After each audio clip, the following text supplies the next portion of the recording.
avec David Giguel, l'entraîneur de la CFC. David, victoire de la CFC 8-0 contre une sélection de joueurs libres. Bon, même si le résultat reste secondaire, quels enseignements tu tires de ce match? On avait un temps de jeu pour certains à respecter aujourd'hui, qui était de 65-70 minutes.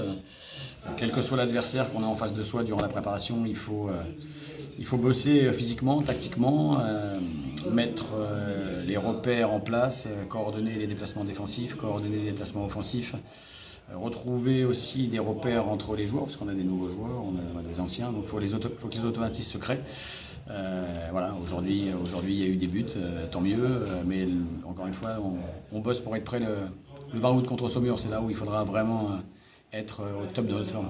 Bon, 4 buts contre Chauvigny, 8 ce soir. Est-ce que c'est signe que l'équipe commence à monter en puissance là, au fil de la prépa?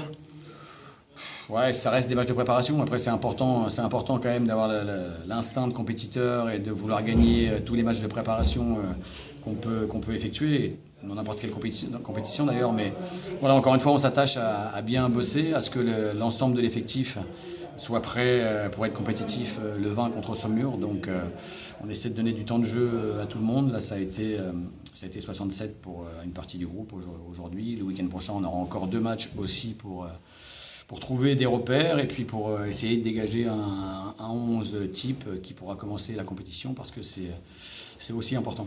Bon, et si je ne me trompe pas ce soir, Kevin Cardinali marque 2 buts, il fait 3 passes décisives.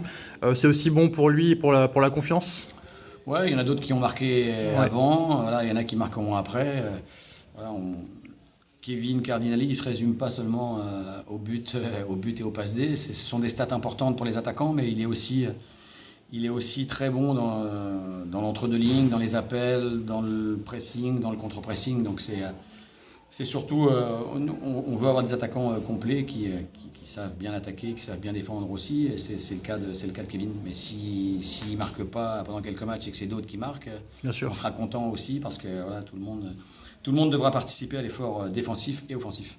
Bon, et pour finir, du coup, là, vous avez repris l'entraînement depuis un mois, grosso modo. Comment s'est passé ce premier mois de travail avec l'équipe? Déjà, il y a une bonne atmosphère de travail. Voilà, c'est jamais évident, parce que même si le groupe il n'a pas beaucoup changé, finalement, il y a malgré tout une reconstruction. Donc voilà, les affinités ont l'air de se recréer. Voilà, les nouveaux ont été bien acceptés, les anciens les ont bien intégrés, les nouveaux ont fait l'effort pour s'intégrer de la meilleure façon possible.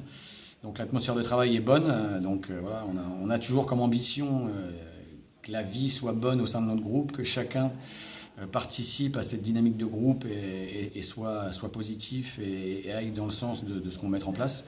Et puis sur le terrain, on essaie aussi de mettre en place nos principes de jeu, ce qu'on a vu un peu l'année dernière.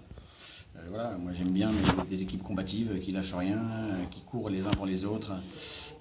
Si on a ça, on a déjà une bonne base, et après, quand on pourra bien jouer au foot et marquer un peu plus de buts, on le fera.